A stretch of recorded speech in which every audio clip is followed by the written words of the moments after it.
This week, a hot new bombshell. After bombshell after bombshell. A lot of stories were tracking, including an absolute bombshell. There was a major new bombshell. Unbelievable. Bombshell conversation. Reality Bombshell. Hello and welcome to Reality Bombshell, the comedy podcast that investigates the not true crimes of your guiltiest pleasures and examines reality TV through true crime lens. I'm Arielle, my pronouns are she, her, and I am your resident reality TV historian. I'm Ben, my pronouns are he, him. I'm the skeptic turned co-conspirator.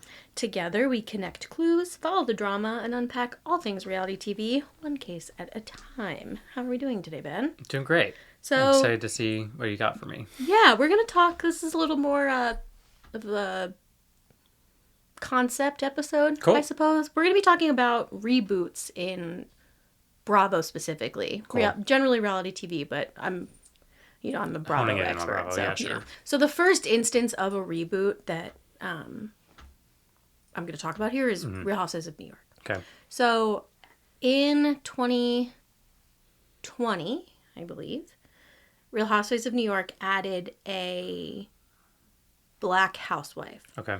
I believe it may have been the first black housewife on New York. So a lot of Housewives franchises added diversity hires in the wake of 2020. Okay. Makes sense. What was interesting about that is that a lot of the main cast members on Real Housewives of New York were very conservative. Got it. So one of the main cast members in particular, Ramona, is like a bit of a bigot. Let's just call it what it is. Cool. And in bringing on two younger cast members, like millennials, one of whom was black, it really exposed the cracks in these women's like belief systems and the way that they treated other people became scrutinized. Obvious. Yeah, totally. I always say that Donald Trump ruined Real Housewives of New York. Because, like, he really did. Like, it became about, like, the political divide was suddenly very clear on Real Housewives of New York. So, in 2023, Bravo replaced the entire cast for season 14. Wow. A younger, diverse lineup. It was a pretty diverse cast, a bunch of different nationalities, a gay woman. They lived not just on the Upper East Side. A lot of them lived downtown. Some people in Brooklyn, which is like unheard of for Roni.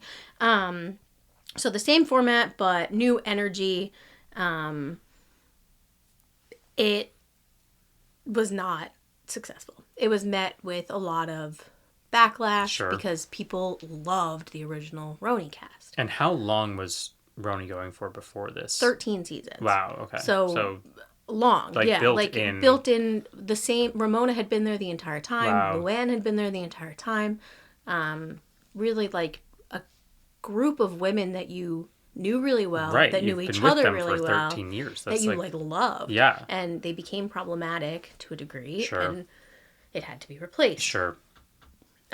So the new cast, the problem was that these women weren't really friends. They were just kind of put together. Sure. And so it didn't really work well. Yeah, that's going to be they need to, like, get their, relationships out. They're figuring out their relationship as the show goes on. It's, like, not good TV. And a big issue, and we'll talk about this with another show, is that nowadays with reality TV stars, you have to contend with influencers. Right. And Instagram followers. So, for example, The Bachelor has been ruined by Instagram because people used to go on, probably not really for love, but like, oh, this will be a fun experience. Sure. Let me meet people, see what the hell happens, why the hell not? A lot of Bachelor contestants have now, like, they go on the show and then they quit whatever job they have and their full-time job is now influencing. Right. Yeah, so and it's become more saturated now, so it's obviously not as easy, but like the early days of influencing, some of those Bachelor contestants, like, have ridden that wave. They haven't even been on TV in like 10 years. Do what you got to do. It's like, insane. you just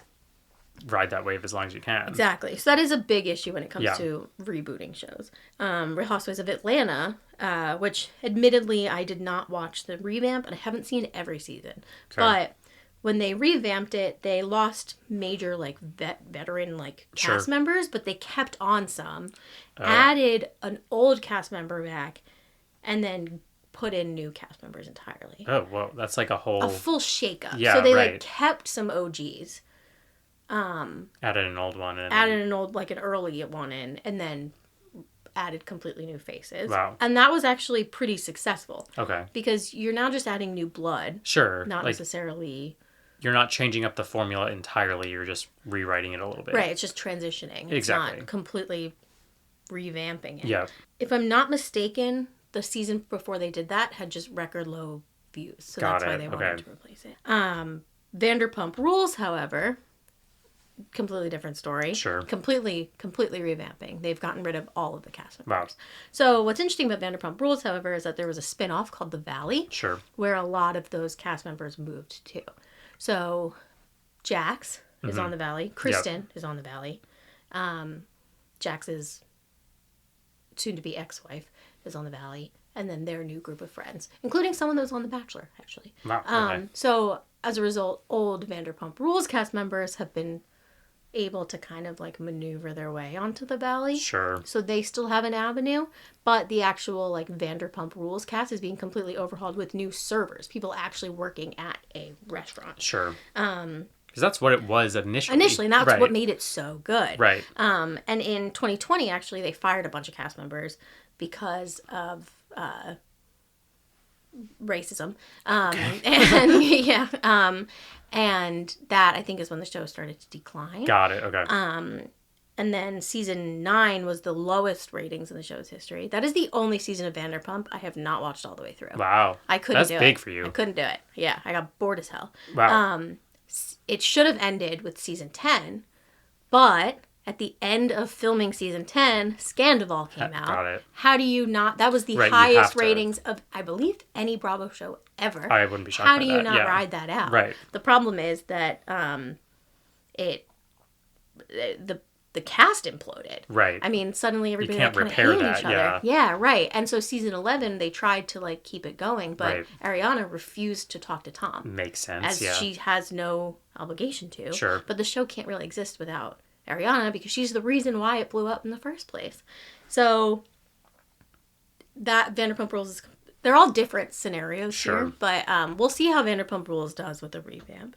And then you have Summer House, which is actually also a Vanderpump Rules spinoff, kind of. It's like but it's nobody cast from Vanderpump Rules, but it's like the same age group kind of a thing. And the plot of Summer House is you have a bunch of New Yorkers, and on the weekends they go to a share house in the Hamptons. Sure. And that's how it started. But then it now has gotten to become like influencers who don't really have real jobs anymore, and they just go to the share house. They just go to the beach. Okay, sounds good. So season 6 and 7, we had a lot of new faces. The cast got really large. Season 7 was not great, but then it really started to become more like party vibes and less intense drama. And 2 cast members got engaged and then had a breakup. It blew up. Not the season that just ended, but the season before that was really good, like really high ratings. Everyone was friends and it was fun, and you were watching this implosion of an engagement all in real time, and it was awesome.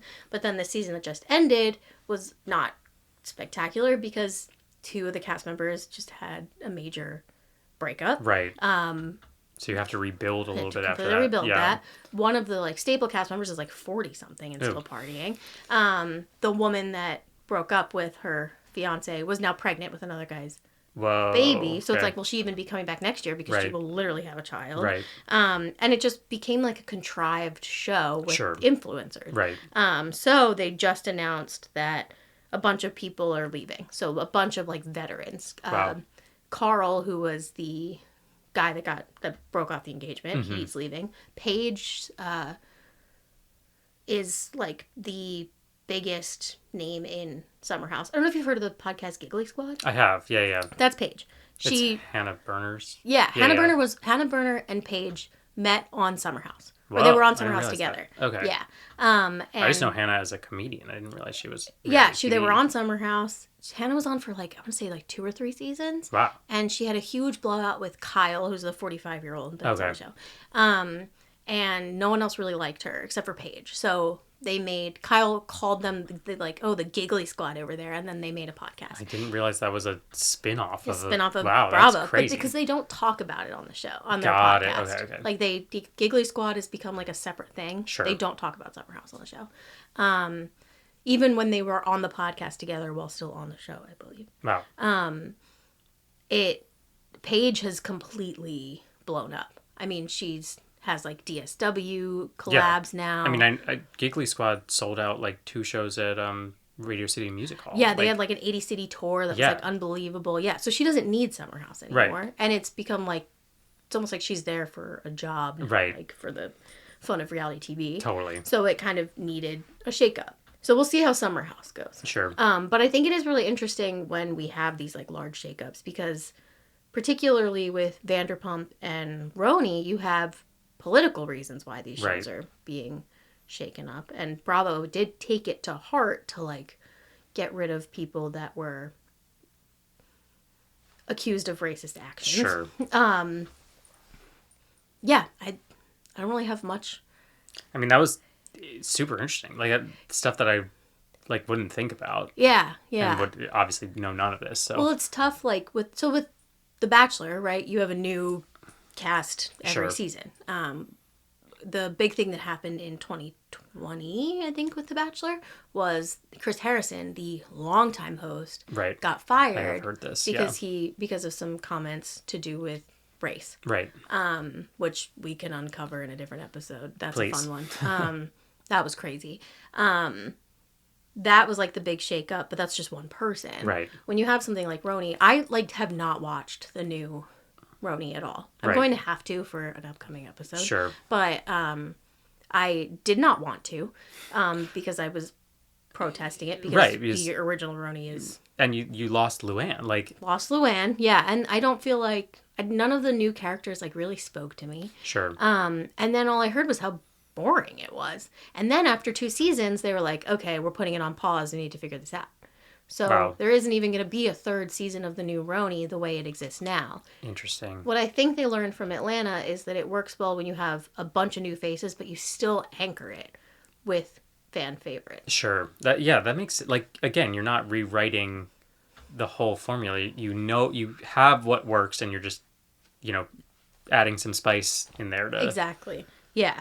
Because new franchises do not have the easiest time taking off. Totally. Dubai only lasted 2 seasons before it got canceled because a lot of the women, it's hard if they don't have existing relationships. What are they arguing about? Right. What is the drama? Where is the like stakes in any of it? No one really cares. Yeah, right. And when you have people on Roni who are just trying to like become influencers or become famous for whatever, it's like you. Like, why am I watching this? It's just contrived. Yeah, exactly. So, like, Salt Lake is the last time a franchise... Well, I mean, there's only been, like, 2 franchises since Salt Lake. But Salt Lake, like, worked instantly. Sure.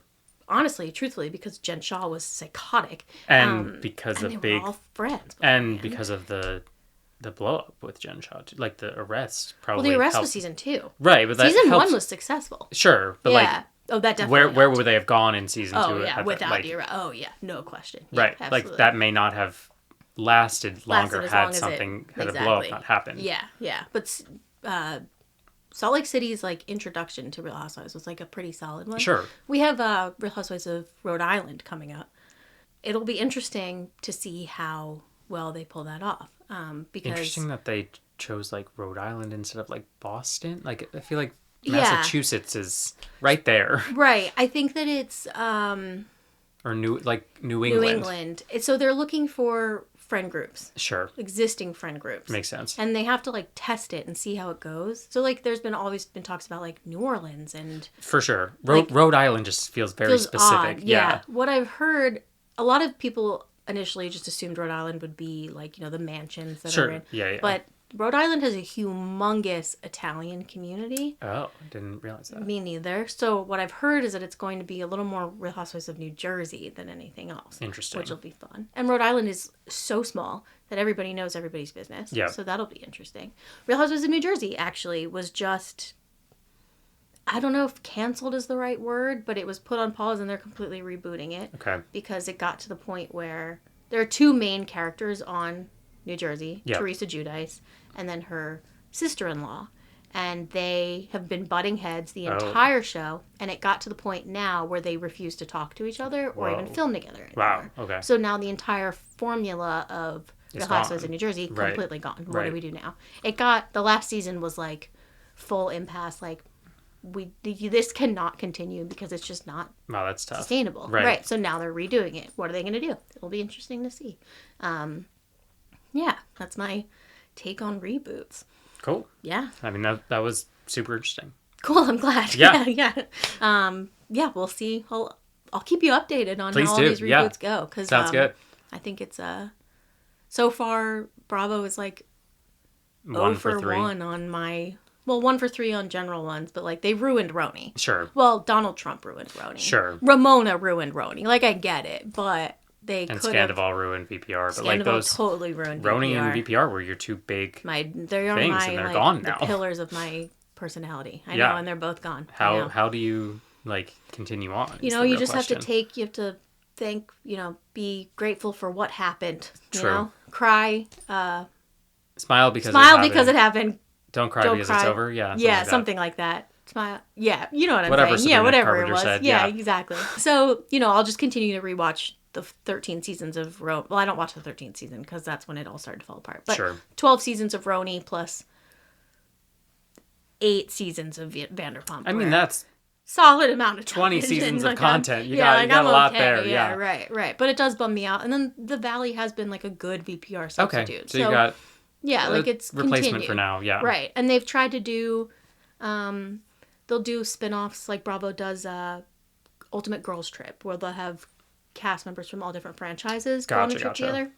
And they did an OG Roni Girls Trip. Oh, wow. So they Okay, brought so you at all least- of the it was only okay. Girls Trip's not like great. But, Sure, but you know, at least get like something, a snippets, little nugget a little here and nugget. there. Yeah. And like Luann and Sonia had their own show. So like there's little things. They're trying to figure out how to bring the original Roni girls back because they are like maybe some of the most beloved characters Wow. in And they the all Housewives got franchise. axed together. Like it was. Yeah, they just cut everybody. everything. Wow. I think that's really they should have kept right. like Luann could have stuck her. There was no like closure for you. It just Exactly. It was just okay, we're done. Yeah, it's not Wow. working anymore. Tough. Yeah. Neat. Well, thanks for talking about. Totally. I could literally talk about. I know you Yeah. can. I know you can. Well, thanks for listening to this Minisode of Reality Bombshell. You can find us everywhere you listen to podcasts. If you're new here, take a look back through our back catalog. Pick your favorite franchise and listen through. We've got episodes on Vanderpump Rules and Real Housewives, as we talked about today, but we've also got Survivor and Big Brother and plenty of others. Remember to set your podcasting app to automatic downloads and follow us on all social media platforms at Reality Bombshell. That really helps us a lot. A big thank you to Isaac Tobe for our theme song and Tim Schools for our logo. Reach out to us at realitybombshell@gmail.com with your favorite reality TV quote-unquote crimes you want us to hear covered on the show, whether they be cult-related or not. Yep. And that's been it for Reality Bombshell. I've been Ben. I've been Arielle. Bombs away.